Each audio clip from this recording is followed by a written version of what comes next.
Ada sahabat-sahabat kita yang dalam YouTube, dalam Facebook bertanya bagaimana nak dapatkan hasil bunga kertas yang sebesar ini. Macam mana nak hasilkan bonsai yang sebesar ini? Jangan lupa tonton video ini sampai habis. Okay. Tugas yang pertama, letakkan bunga kertas yang kecil tu di atas tanah. Soal dia keluar bunga ataupun tidak, itu terpulang. Tetapi ini tidak berlaku di dalam pasu sahaja. Sebab dia datang daripada tanah. Kita dapat daripada tepi-tepi jalan. Macam orang tanam di tepi jalan. Orang nak suruh buang ke apa semua ke. Beginilah hasil dia. Kalau umur dia pun, kalau dah macam ni, tak kurang daripada 30 tahun. Nak dapatkan sebesar ini. Umur dia pun dah 30 tahun. Sebab dia dah cukup besar. Dalam pasu tak terbentuk dalam ni. Besar-besar ini. Sebab dia makan usia yang sangat lama. Nak hasilkan bunga kertas yang sebesar ini, mesti tanam di dalam tanah. Mesti tanam di atas permukaan tanah. Okey. Bila dah besar, kita rasa dia sangat sesuai, kan? Nilai dia pun dah sangat tinggi, baru kita pindahkan dalam pasu yang sebesar ini. Okey, perempuan.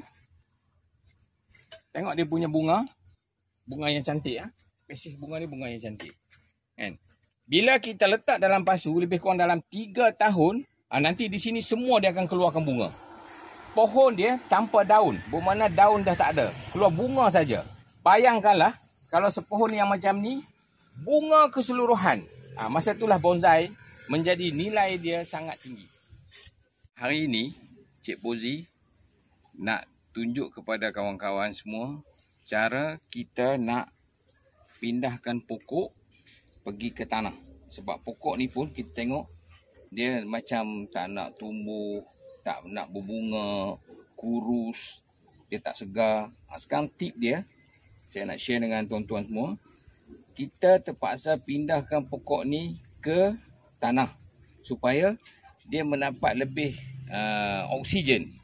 Mendapat lebih oksigen, nutrition, cuaca, panas, hujan dan sebagainya, supaya tumbesaran dia cepat membesar bila kita bubuh atas tanah ni. Pokok ni kalau duduk atas tanah ni memang dia sangat cepatlah membesar. Dia tak macam duduk dalam pasu. Dalam pasu ni kita had dan kita terhadkan akar dia. Tapi bila dia pergi ke tanah, dia akan lebarkan akar dia. Okey, sekarang saya nak mula letak atas tanah. Kita pecah dulu pasu ni.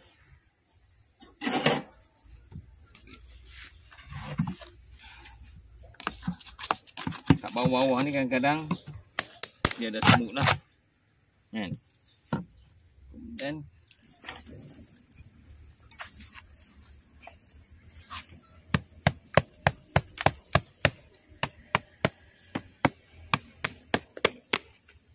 okey,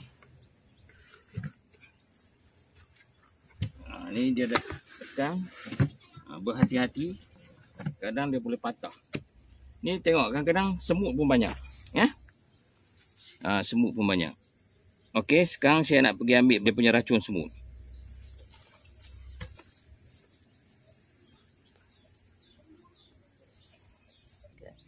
Okey, ini adalah racun semut yang berbentuk air. Dia boleh dapat dekat kedai-kedai pertanian, kedai-kedai hardware dan sebagainya. Kita boleh spray, ya. Kita spray gitu. Sebab racun ni dia sangat busuk lah. Jadi binatang pun tak suka. Kita spray dulu, tengok, bila dia kena racun ni dia akan matilah. Dia tak bahaya. Tak bahaya untuk pokok. Sebab dia cipta begitu. Dia sesuai untuk pokok tapi tak sesuai untuk semut. Okey, sekarang kita kena trim sikit. Buang sikit dia punya tanah yang penuh dengan akar ni.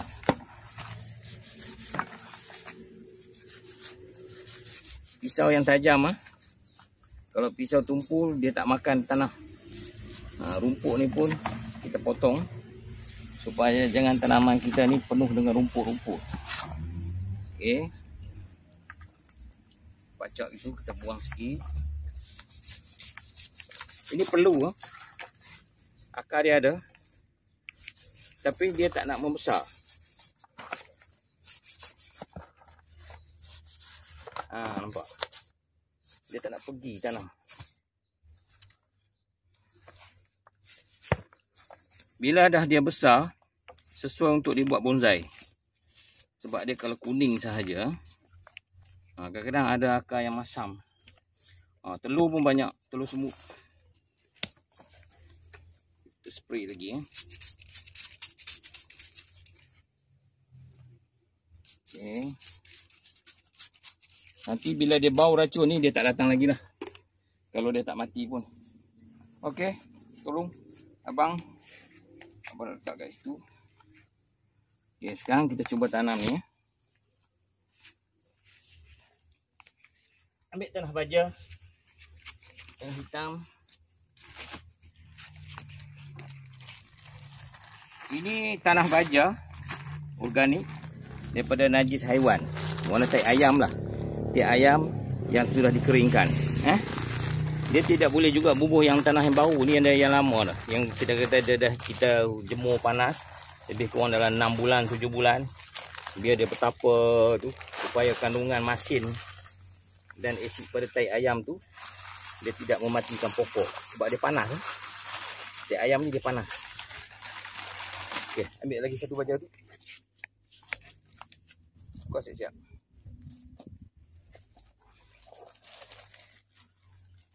Itu. Ini baja juga. Sebab kita letak di atas tanah ni, sebab kita nak tumbesaran dia cepat. Bila dia cepat berkembang, cepat membesar, cepat mencipta batang ni supaya dia besar, kemudian kita boleh letak di dalam pasu. Kita memerlukan pokok yang besar untuk nak letak dalam pasu. Pokok kecil ni, dia bila kita letak, dia susah membesar dalam pasu. Kalau kita letak pokok yang dah besar, memang dia akan bertambah besar. Okey, macam ni je. Nanti kita akan pancang lah, supaya dia lebih kukuh dan kuat.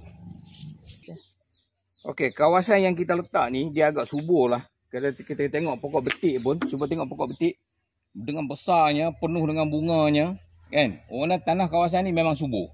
Jadi kita letak pokok yang bikir kuning ni supaya dia cepat subur. Lepas kita siap tadi semua, kita siram. Kita siram air ya, supaya dia lebih dapat baja dan nutrition semua. Okey. Sekarang lagi pun musim hujan, memang kandungan air dalam tanah pun banyak.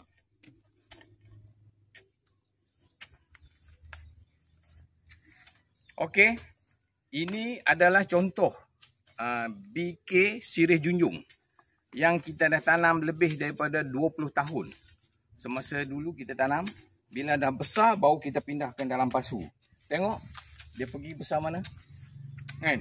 Jadi setiap pokok, kalau kita nak besarkan dia, kita kena letak atas tanah dulu. Lepas tu baru kita pindahkan dalam pasu.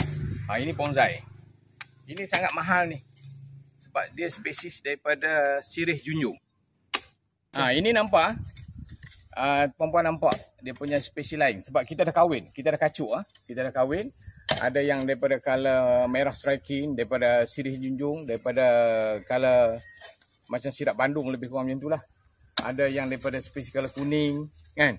Kita dah kahwin, kita nak campur. Kita masa tu kita tak nak biar bagi Sirih Junjung sahaja monofoli. Kita nak campur-campur 4 color. Okey. Okey, yang ini pula BK merah striking ni tak kurang daripada 25 tahun. Ni spesies ni. Yang kita letak atas pasu. Sebelum ni dia duduk atas tanah, dia menjala, tinggi dia tak tahu berapa puluh kaki. Yang ini daripada orang batik. Orang batik. Dia dah subur sekarang ni. Sebab lagi pun kita ambil ranting dia untuk induk, kita ambil ranting dia. Okey, ini pun tak kurang daripada 25 tahun juga, kan? Yang saya jumpa satu tempat dia orang buang, jadi saya pergi ambil lah, dan jadilah macam ni pokok yang dah besar dalam. Ada satu lagi pokok yang hidup segan mati tak mau. Spesies dia tanglung, ya. Duduk dalam ni pun saya ingat lebih kurang dalam 3 tahun, tapi duduk macam ni aja. Okey, sekarang ni kita akan pindahkan pergi ke tanah. Okey.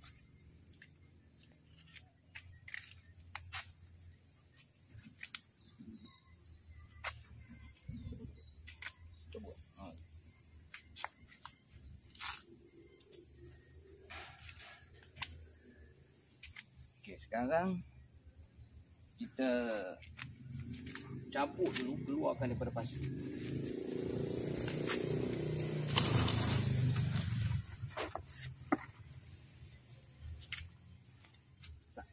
Main dulu.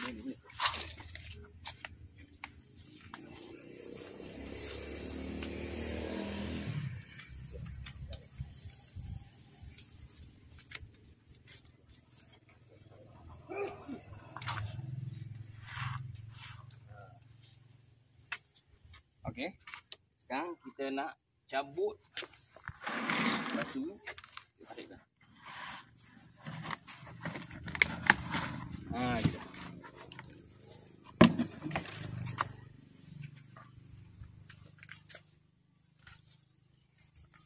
Proses dia sama macam tadi juga. Itu lubang yang kita dah buat dan ini paras dia punya tanah. Kita akan korek, buang tanah.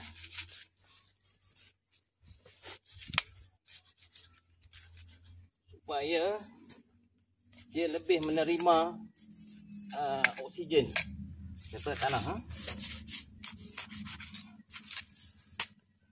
Pokok perlu kita kena pangkas sikit akar ke apa semua supaya menerima keadaan baru.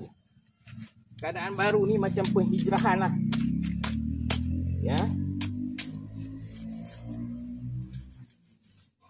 Okey, saya akan angkat. Tak apa, angkat dulu. Okey, angkat. Alright. Gitu. Kita tanam dia.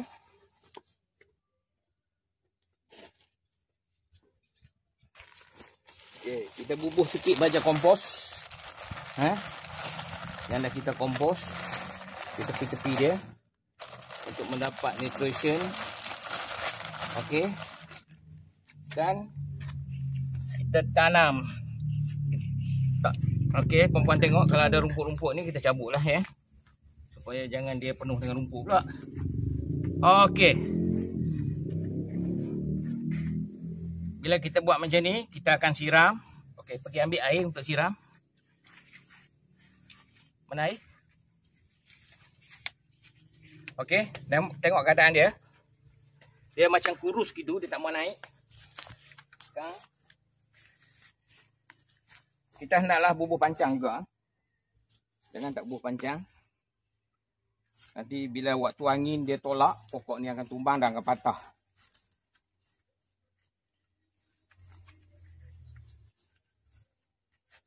Okey.